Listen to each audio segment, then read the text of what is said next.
बिस्मिल्लाहिर्रहमानिर्रहीम। अस्सलाम वालेकुम डियर स्टूडेंट्स। आज के इस लेक्चर में हम बात करेंगे electric field due to electric dipole कि इलेक्ट्रिक डाइपोल की वजह से इलेक्ट्रिक फील्ड हमने कैलकुलेट करना है। इलेक्ट्रिक फील्ड के बारे में तो आप जानते हैं कि एक पॉजिटिव चार्ज है, वो अपने सराउंडिंग में एक फील्ड बना लेता है जिसको हम इलेक्ट्रिक फील्ड कहते हैं, क्योंकि वो एक इलेक्ट्रिक चार्ज होता है। तो इलेक्ट्रिक डाइपोल क्या होगा, उसको समझने के लिए हम दो चार्ज लेंगे। कहता है कि ये चार्ज है, एक ये चार्ज है।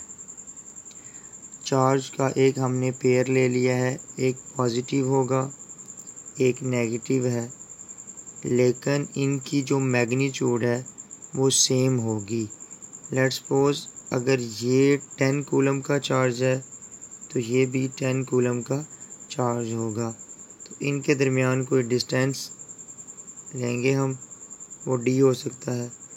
तो ये एक डाइपोल बना रहे हैं, तो इसीलिए हम इनको बोलेंगे इलेक्ट्रिक डाइपोल।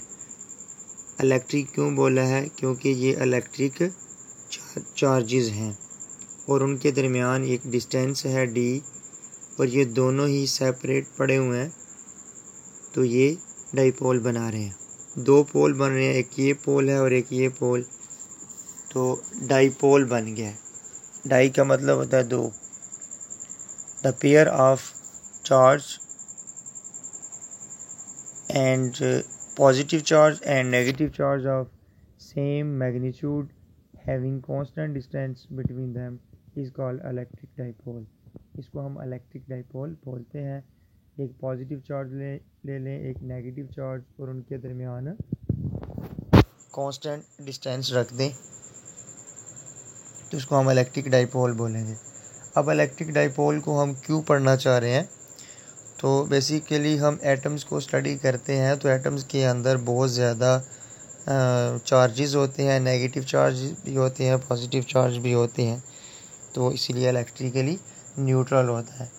लेकिन जब एटम से मिलके मॉलिक्यूल्स बनते हैं, तो मॉलिक्यूल्स के अंदर जो एटम्स हैं और एटम्स के अंदर पॉजिटिव और नेगेटिव चार्ज डिस्ट्रीब्यूट होते हैं, तो वहाँ पे फिर हमें उन चार्जेस को समझना, उन मॉलिक्यूल्स की स्ट्रक्चर को समझने के लिए इलेक्ट्रिक डाइपोल बड़े अहम होते हैं।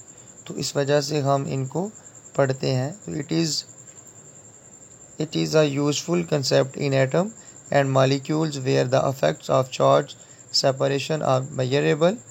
It is also a useful concept in dielectric and other application in solid and liquid materials.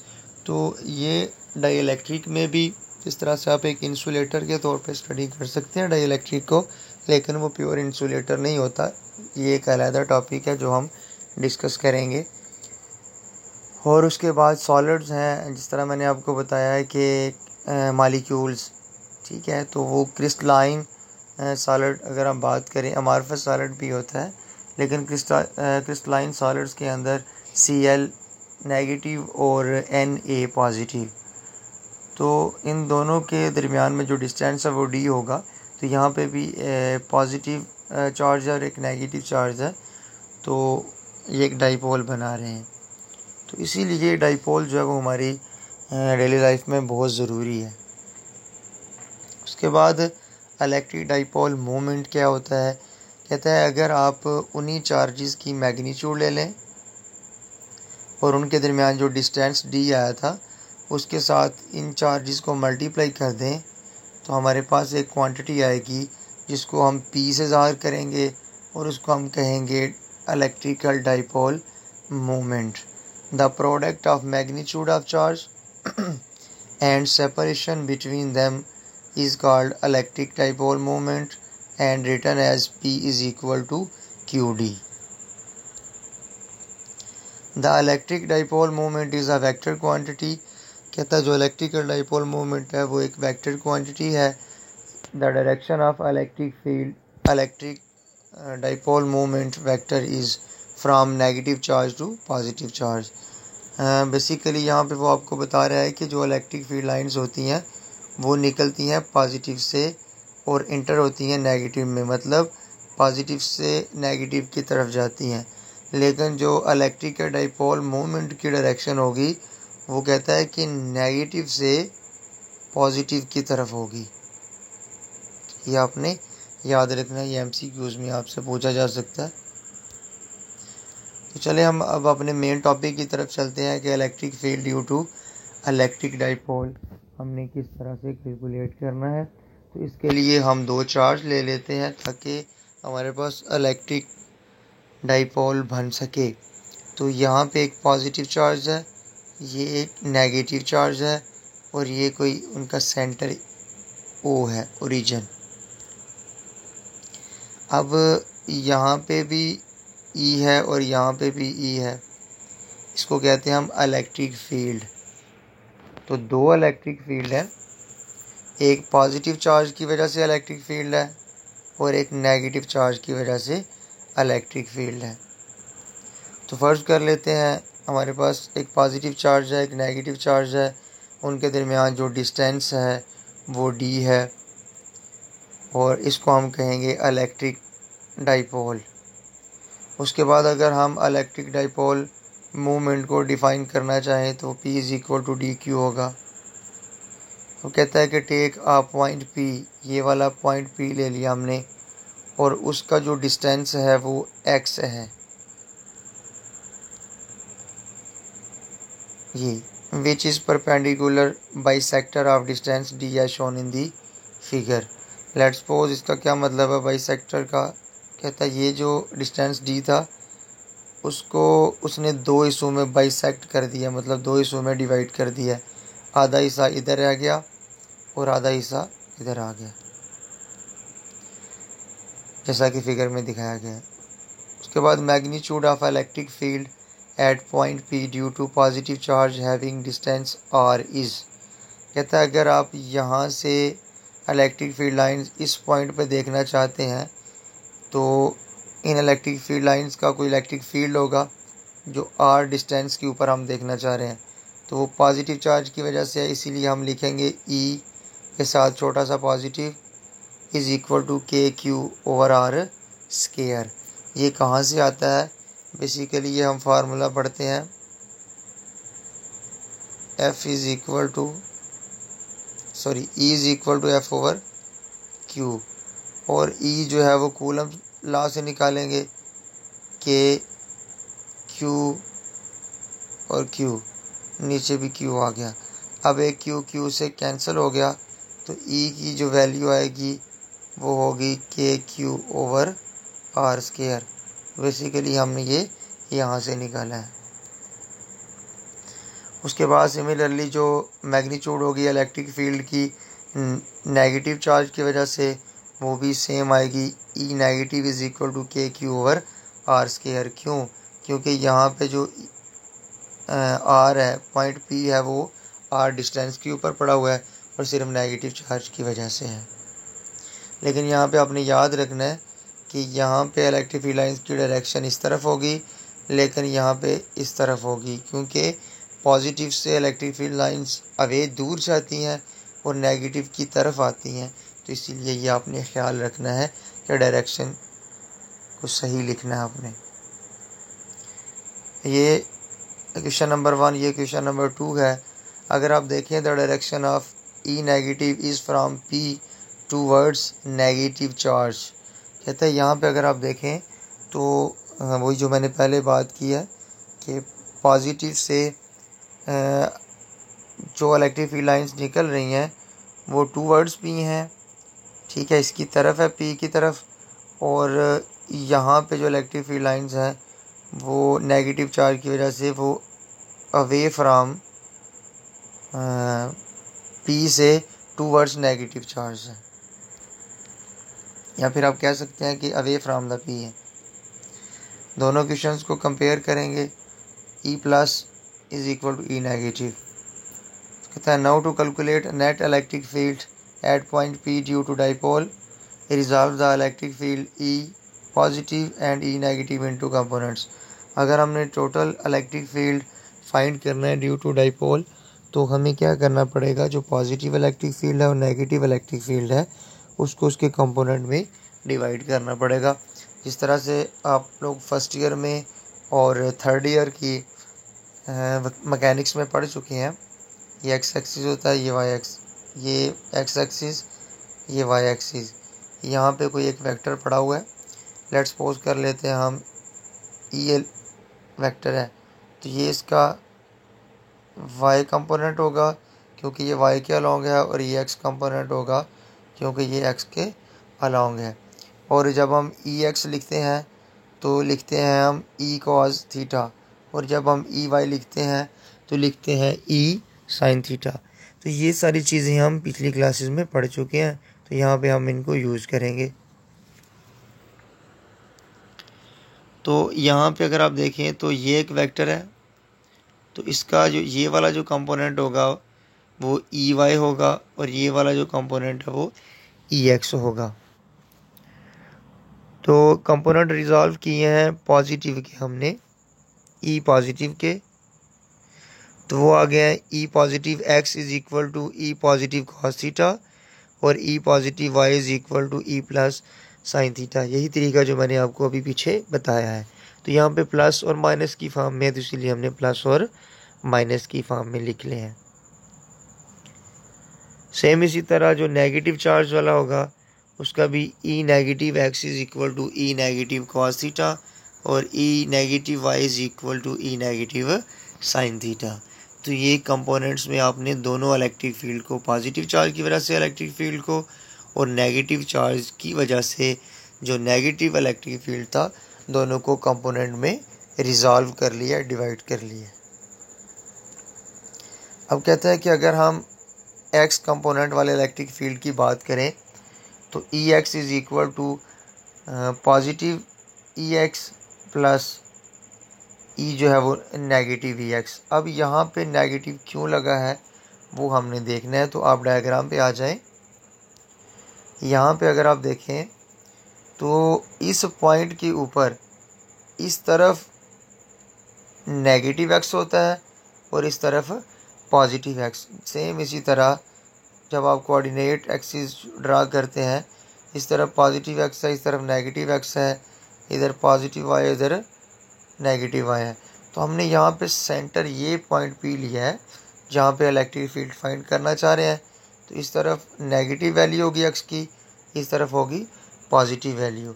या फिर दूसरा कंसेप्ट यहाँ पे ये है कि आप जो पॉजिटिव ई है वो और नेगेटिव ई जो है वो दोनों आपस में ऑपोजिट डायरेक्शन में है, तो इस वजह से वहाँ पे करेंगे तो हम ऐड ही, लेकिन उनकी अपोजिट डायरेक्शन होने की वजह से यहाँ पे नेगेटिव साइन आ जाएगा। तो थोड़ा इसको सिंप्लीफाई करेंगे तो हमारे पास जो अगला स्टेप आएगा वो आएगा ई एक्स इज इक्वल टू, यहाँ पे ई पॉजिटिव एक्स जो है उसकी जो वैल्यू है वो ई पॉजिटिव कॉस थीटा है, ये वाला प्लस माइनस माइनस, और यहाँ पे जो ई नेगेटिव एक्स है उसकी जो वैल्यू है वो ई नेगेटिव कॉस थीटा आ जाएगी। उसके बाद अगले स्टेप में E X is equal to E positive cos theta minus E X जो ई नेगेटिव है उसकी जगह पे ई प्लस कॉस थीटा लिख लें। क्यों? क्योंकि दोनों चार्ज जो हैं वो सेम मैग्नीट्यूड के हैं, मतलब दोनों कीमत में बराबर है। जितना ही पॉजिटिव चार्ज इलेक्ट्रिक फील्ड पैदा करेगा उतना ही इलेक्ट्रिक फील्ड नेगेटिव चार्ज में इंटर हो जाएगा। तो ये दोनों इलेक्ट्रिक फील्ड बराबर है, तो इसीलिए हमने ई नेगेटिव की जगह पे भी ई पॉजिटिव लिख लिया है, क्योंकि ये दोनों मैग्नीट्यूड में बराबर हैं। तो ये कैंसिल हो जाएंगे, तो जवाब हमारे पास आ जाएगा 0। इसका क्या मतलब हुआ कि एक्स एक्सिस के अलोंग में कोई भी नेट इलेक्ट्रिक फील्ड नहीं है। अब हम इसी तरह से वाई कंपोनेंट फाइंड करेंगे इलेक्ट्रिक फील्ड का, तो वो E Y is equal to negative E plus Y, और दरमियान में प्लस आएगा क्योंकि हमने टोटल निकालना है। तो यहाँ पे भी नेगेटिव ई माइनस वाई आ जाएगा। ये अब इनके साथ नेगेटिव क्यों आया है इसको समझने के लिए हम डायग्राम पे चलते हैं क्या होगा कि यहाँ पे जो पॉजिटिव चार्ज हमने इस इलेक्ट्रिक फील्ड इस पॉइंट के ऊपर फाइंड करना है पॉजिटिव चार्ज की वजह से। तो बेसिकली जो इलेक्ट्रिक फील्ड की डायरेक्शन होती है वो हमेशा पॉजिटिव से नेगेटिव की तरफ होती है। तो यहाँ पे जो पॉजिटिव चार्ज की वजह से इलेक्ट्रिक फील्ड पहुँचेगा वो नेगेटिव की तरफ झुकेगा, इसीलिए नेगेटिव जो ई है वो भी नीचे आएगा और जो पॉजिटिव ई है वो भी नीचे वाली डायरेक्शन में होंगे, मतलब नेगेटिव वाई वाली सिमत में होंगे। तो इसी वजह से दोनों के साथ नेगेटिव आएगा यहाँ पे।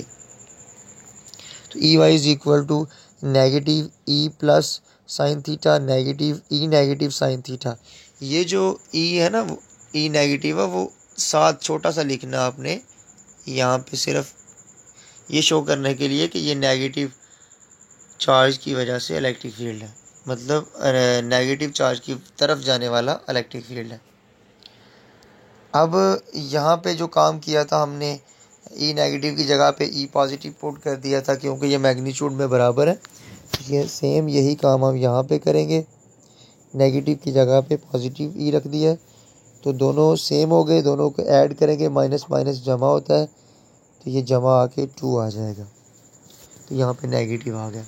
अब हम मैग्नीट्यूड निकालना चाहते हैं, तो हमें पता है मैग्नीट्यूड का फार्मूला हमने पिछली क्लासेस में पढ़ा है वेक्टर में, E is equal to A X का स्केयर प्लस ए वाई का स्केयर, और यहाँ पे भी स्केयर आता है।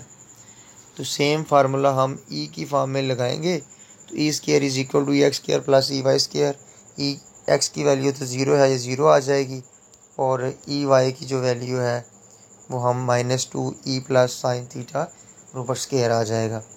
0 को तो हम नेगलेक्ट कर देंगे और यहाँ पे थोड़ा हम कैलकुलेट करेंगे, तो नेगेटिव जो है वो स्केयर की वजह से पॉजिटिव हो जाएगा, तो 2 ई प्लस साइन थीटा का स्केयर आ जाएगा, और दोनों तरफ जज़र ले लेंगे, ये जज़र और ये जज़र जो है वो दोनों तरफ स्केयर जो है कैंसिल हो जाएंगे। तो अगला स्टेप आ जाएगा E is equal to 2 E plus sine theta.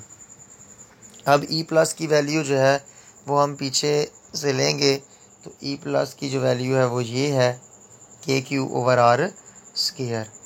तो यहाँ पे आपने ध्यान रखना है कि ये यहाँ पे ई नेगेटिव की जगह पे हमने ई पॉजिटिव लिखा है, तो आप ई पॉजिटिव वाले की जगह पे ई नेगेटिव भी लिख सकते हो, तो फिर कोई इशू नहीं होगा, यहाँ पे ई नेगेटिव आ जाएगा बस। तो इससे कोई फ़र्क नहीं पड़ेगा, ई पॉजिटिव ले लें या ई नेगेटिव, दोनों की वैल्यू बराबर है जो हमने यहाँ पे पुट की है। तो ये दोनों तरीके से आप सॉल्व कर सकते हैं क्योंकि मैग्नीट्यूड में बराबर है। तो ई is equal to 2 k q over r square sine theta, यहाँ पे ई प्लस की जो वैल्यू पुट कर दी हमने। अब दोबारा हम डायग्राम पे चलेंगे, तो साइन थीटा की जो वैल्यू है वो निकालेंगे। तो यहाँ पे देखें एक ट्रायंगल बन रही है, ये ई पॉजिटिव वाली हम ट्रायंगल ले लेते हैं क्योंकि हमने ई पॉजिटिव लिया है। मैं अलग ट्रायंगल बना देता हूँ, ये सॉरी दोबारा से,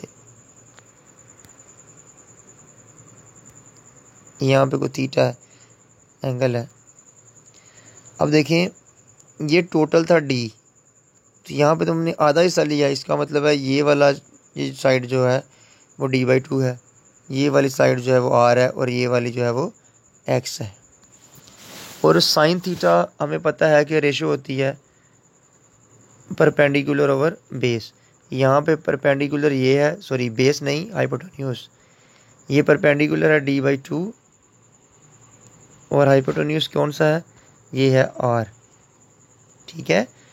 तो d/2 डिवाइडेड बाई r, तो ये साइन थीटा की वैल्यू आएगी जो हम यहाँ पे पुट करेंगे। तो ये साइन थीटा की जगह पे d/2 ओवर r आ गया फ्रॉम द फिगर। तो ये फिगर से कैसे निकला है मैंने आपको बता दिया। इसको थोड़ा मज़ीद सिंप्लीफाई करेंगे अगले स्टेप को। ये देखें q और d अलहदा कर लिए, और ये r और ये 2r जो है वो r3 हो गया, और 2 से कैंसिल हो गया क्योंकि ये वाला 2 जो है वो बटे में था। तो जो हमारे पास ये वाली टर्म आ जाएगी इज़ इक्वल टू के क्यू डी ओवर r3। हमें पता है कि जो क्यू डी है वो इलेक्ट्रिकल डाइपोल मोमेंट है, तो इसीलिए हम उसकी जगह पे p पुट कर देंगे, तो KP/R3 आ जाएगा। अब यहाँ पे जो R3 नीचे था ऊपर जाके -3 हो जाएगा। अब ये जो R3 है उसकी अगर हम वैल्यू कैलकुलेट करें तो वो ये बनती है। वो कैसे कैलकुलेट करेंगे, डायग्राम से हम देखते हैं। अभी जो हमने पीछे डायग्राम ड्रा की थी उसको हम यहाँ पे ड्रा कर लेते हैं। ये रफ सी डायग्राम है, वो उसी डायग्राम से हम ले रहे हैं। ये था R और ये था X। अब यहाँ पे हम मसला फिसागोरस लगाएंगे जिसको हम कहते हैं पैथागोरियन थ्योरम। वो होता है हाइपोटेन्यूस का square is equal to R का स्क्वायर आ जाएगा, बेस का स्क्वायर X स्क्वायर है, यहाँ X आ जाएगा बेस की जगह पे और स्क्वायर, और ऊपर आ गया ये इधर आ जाएगा परपेंडिकुलर इसका स्क्वायर, और परपेंडिकुलर D/2 है। अब अगर मैं दोनों तरफ ले लूँ जज़र तो आ गया R is equal to X 2 minus D/2, और ये जो जज़र है ये तो ख़त्म हो गया और इसका भी स्क्वायर जो है वो ख़त्म हो जाएगा। अब ये जो जज़र लिया दोनों तरफ, ये स्क्वायर ख़त्म और इसका जो है वो जज़र यहाँ पे आ जाएगा। या फिर इस जज़र को जो है वो हम कुछ इस तरह से भी लिख सकते हैं 1/2 की फॉर्म में।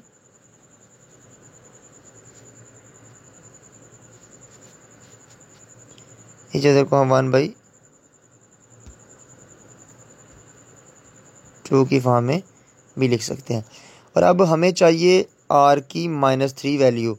इसका मतलब है यहाँ पे अगर मैं 3 लिख रहा हूँ तो यहाँ पे भी मुझे -3 लिखना पड़ेगा। तो इसीलिए वैल्यू बन जाएगी R-3 की X स्क्वायर माइनस D/2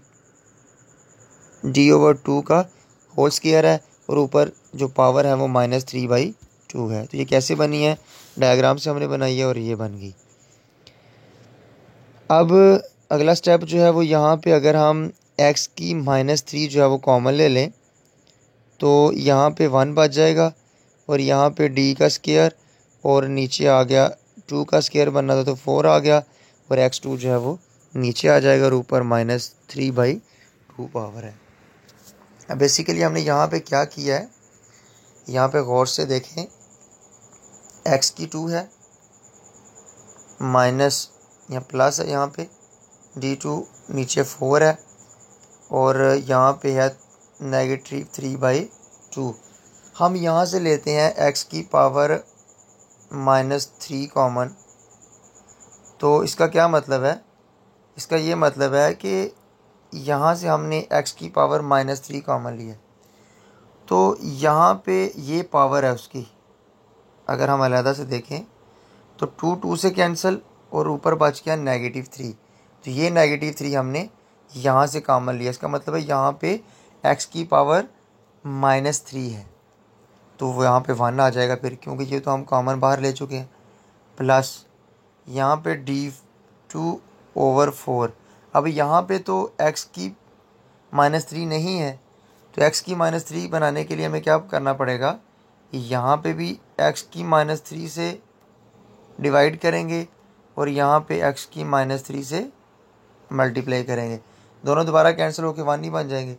तो यहाँ से तो हम कॉमन ले लेंगे, यहाँ से तो कॉमन ले चुके हैं, इसका मतलब है ये वाला नहीं आएगा। फिर नीचे वाला आएगा, नीचे वाले के साथ हमने क्या करना है वो भी हम देखते हैं। अब यहाँ पे कुछ यूँ है कि X की 3 जो है नीचे -3, जो यहाँ पे -X⁻² बना हुआ है, वो कैसे बन गया। तो बेसिकली ये जो पावर है X⁻², 3 जो है, जब इस वाले 3 के साथ मल्टीप्लाई करेंगे, मतलब ये पावर जब ऊपर जाएगी तो पॉजिटिव X 3/2, ठीक है, नेगेटिव में ये नेगेटिव वैल्यू होती है। 3 कैंसिल हो जाएगा, तो ये -2 बन रहा होगा x की पावर का, तो वो नीचे आके +2 बन जाएगा। तो ये d/4x2 यहाँ पे। तो यहाँ पे हमने KP ये जो x3 था नेगेटिव नीचे आके पॉजिटिव कर दिया, बाकी जो टर्म है वो एज इट इज़ लिख ली।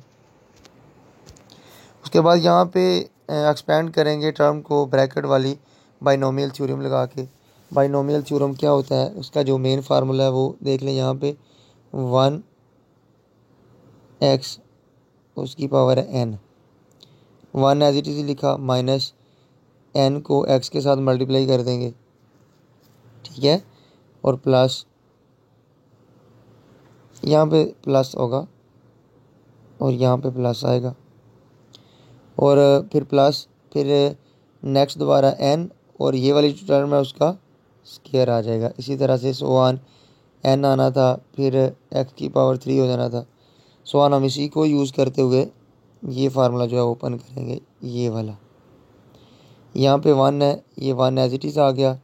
इसकी आगे पावर जो यहाँ पे n थी, ये जो n लिखी हमने, यहाँ पे पावर -3/2 है, तो उस माइनस की वजह से प्लस माइनस माइनस हो गया 3/2, और साथ में जो टर्म थी वो ये भी था ना जी, जिस तरह हमने ये लिखा है x, तो वो d2/4x2 है। तो ये d2/4x की पावर जो है वो 2 है।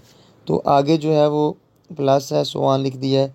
ये वाली टर्म बननी थी जो हमने लिखनी थी -3/2, सॉरी यहाँ पे जो n है वो एक तो n आएगा और साथ में n-1 आएगा, ठीक है। तो ये टर्म मज़ीद छोटी होती जाएंगी, तो इसीलिए जो हाई टर्म जो है वो ऊपर वाली छोटी टर्म का हम स्क्वायर लेते जाएंगे तो मज़ीद छोटी होंगी, तो इसलिए हम उनको नेगलेक्ट कर देंगे।